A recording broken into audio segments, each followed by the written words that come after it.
दोस्तों वैसे तो भारत में कई ऐसी रहस्यमयी जगह है जो आज भी रहस्य बनी हुई है। दोस्तों भारत में कुछ ऐसे रहस्यमय मंदिर भी है जिनके रहस्यों से आज भी पर्दा नहीं उठ सका है। दोस्तों आज हम बात करेंगे एक ऐसे ही रहस्यमय मंदिर के बारे में जिसका पर्दा आज तक भी वैज्ञानिक नहीं लगा पाए कि उस रहस्य का कारण क्या है। तो दोस्तों स्टार्ट करते हैं वीडियो को।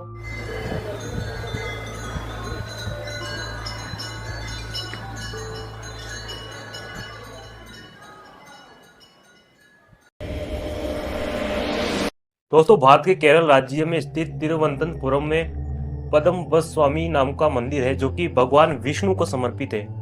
दोस्तों ये मंदिर अपनी अद्भुत वास्तुशिल्प और रहस्यमय खजाने के लिए प्रसिद्ध है।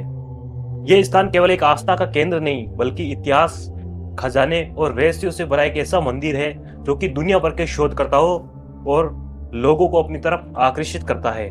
दोस्तों पद्मनाभ स्वामी मंदिर भगवान विष्णु को समर्पित है।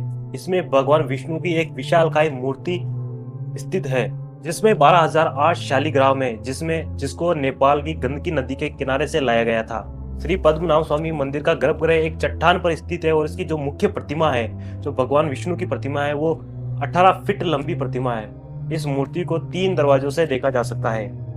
पहले दरवाजे से सिर और सीना देखा जा सकता है और दूसरे दरवाजे से हाथ देखे जा सकते हैं और तीसरे दरवाजे से उस भगवान विष्णु के पैर देखे जा सकते हैं।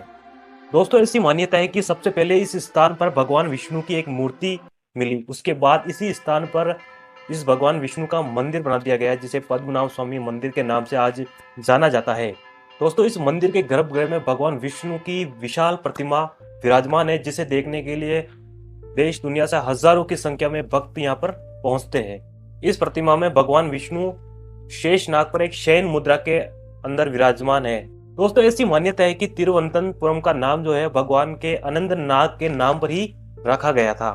यहाँ पर भगवान विष्णु की जो विश्राम अवस्था है उसको पद्मनाभ कहा जाता है और इस रूप में विराजित भगवान यहाँ पर पद्मनाभ स्वामी के नाम से जाने जाते हैं। दोस्तों ये मंदिर केरल की राजधानी तिरुवनंतपुरम के पूर्वी किले में स्थित है और ये स्थान दिव्य दशम के नाम से भी जाना जाता है जो कि भगवान विष्णु के 108 पवित्र स्थानों में से एक है।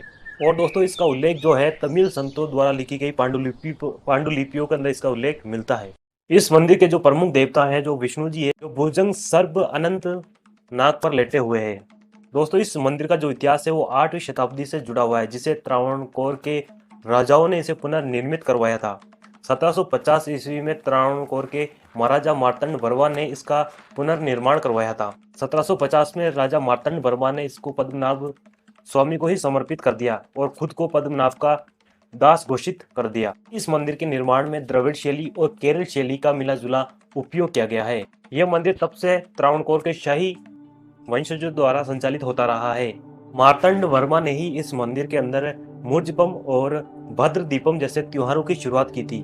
मूर्जपम जिसका अर्थ होता है कि मंत्र उच्चार करना, इस मंदिर में 6 वर्षों में एक बार अभी भी इसका मंत्रोच्चार किया जाता है।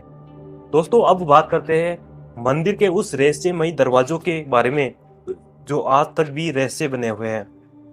दोस्तों पद्मनाभ स्वामी मंदिर के जो गर्भगृह में के नीचे 7 बड़े बड़े गुप्त वॉल्ट यहाँ के एक ही तहखाने हैं। ये मंदिर अपने गुप्त तहखानों की वजह से पूरे विश्व भर में प्रसिद्ध है। ये जो तहखाने हैं भगवान विष्णु के गर्भगृह के ठीक नीचे स्थित है। इन 7 तहखानों को चेंबर ABCDEFG का नाम दिया गया। दोस्तों 2011 में एक सेवानिवृत्त IPS अधिकारी सुंदर राजन ने इस मंदिर के रहस्यमयी तहखानों को खोलने के लिए सुप्रीम कोर्ट में एक याचिका दायर की थी।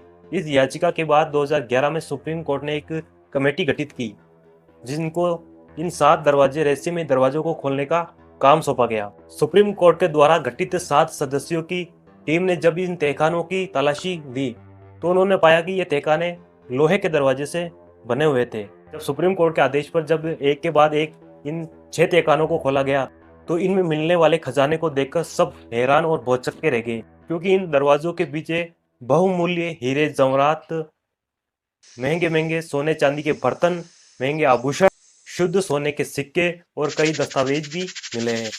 इनमें 7 फीट लंबा एक सोने का गले का हार भी था। इन सभी 6 तहखानों में से जो बहुमूल्य सोने चांदी प्राप्त हुआ उनकी कीमत 2200 करोड़ रुपए डॉलर थी। लेकिन दोस्तों इस मंदिर का जो 7वां दरवाजा था जिसे बी चेंबर नाम दिया गया था वो आज भी नहीं खोला जा सका है। ये दरवाजा आज भी एक रहस्य बना हुआ है। तो दोस्तों जानते हैं इस 7वें दरवाजे के उस रहस्य के बारे में, और जानते हैं कि आज तक इसको क्यों नहीं खोला गया है, जबकि बाकी 6 रहस्यमय दरवाजे खोले जा चुके थे जिनके पीछे से अपार धन संपदा प्राप्त हुई थी। तो इस 7वें दरवाजे को क्यों नहीं खोला गया, देखते हैं दोस्तों। इस मंदिर का 7वां दरवाजा, जिसे बी चैम्बर भी कहा जाता है, वो आज भी दुनिया के लिए एक रहस्य बना हुआ। दोस्तों इस तहखाने में 3 दरवाजे हैं। पहला है लोहे की छड़ों का, दूसरा है लकड़ी का, और तीसरा है लोहे का, जो एक मजबूत दरवाजा है। दोस्तों आश्चर्य की बात तो यह है कि इस दरवाजे में ना तो कोई पेच है, ना कोई बोल्ट है, ना ही कोई कुंडी लगी हुई है, और ना कोई ताला है। इसके जो प्रवेश द्वार पर 2 सांपों की आकृतियां चित्रित है, और कहा जाता है कि इस द्वार का जो संरक्षण है ये सांप ही का संरक्षण करते हैं। लोगों का मानना है कि इस तहखाने का द्वार अष्टनाग मंत्र या नाग पाशम द्वारा बंद किया गया है। यह केवल गूढ़ मंत्र के स्पष्ट मंत्रोच्चारण के द्वारा ही खोला जा सकता है। दोस्तों ये भी माना जाता है कि इस दरवाजे की रक्षा स्वयं भगवान विष्णु के अवतार नाग द्वारा की जा रही है, और इसको खोलने के पश्चात एक बड़ी मुसीबत को बुलावा देना जैसा होगा। इसके बाद सुप्रीम कोर्ट ने इस दरवाजे को खोलने से रोक लगा दी गई, और आज तक इस दरवाजे को खोलने की कोई भी कोशिश नहीं हुई। दोस्तों मंदिर पर आस्था रखने वाले लोगों का मानना है कि जिस जस्टिस सुंदरराजन की अध्यक्षता में इस मंदिर को खोलने का फैसला किया गया, उनकी एकाएक मृत्यु भी इसी दरवाजों के श्राप के कारण हुई थी, और यही वजह है कि अब तक इन दरवाजों को खोलने की किसी ने हिम्मत नहीं दिखाई। दोस्तों इतिहासकार और सैलानी एमिली हच ने अपनी book Travancore a guide book for the visitor में लिखा है कि साल 1931 में इन दरवाजों को खोलने की कोशिश की जा रही थी, तो हजारों नागों ने इस मंदिर के तहखाने को घेर लिया। इसके बाद ये सवाल भी उठे कि ये इतने सारे नाग क्या सदियों से इसके नीचे ही रह रहे थे, जो कि एकाएक सक्रिय हो उठे, या कोई ऐसी गुप्त जगह हो जहाँ पर ये सांप रहते रहे हो। दोस्तों 2011 के बाद से आज तक इन मंदिर के 7वें दरवाजे को खोलने की कोशिश नहीं की गई। दोस्तों इस मंदिर में प्रवेश की भी एक अलग ही सांस्कृतिक और एक ही अलग ही मान्यता यहाँ पर प्रचलित है।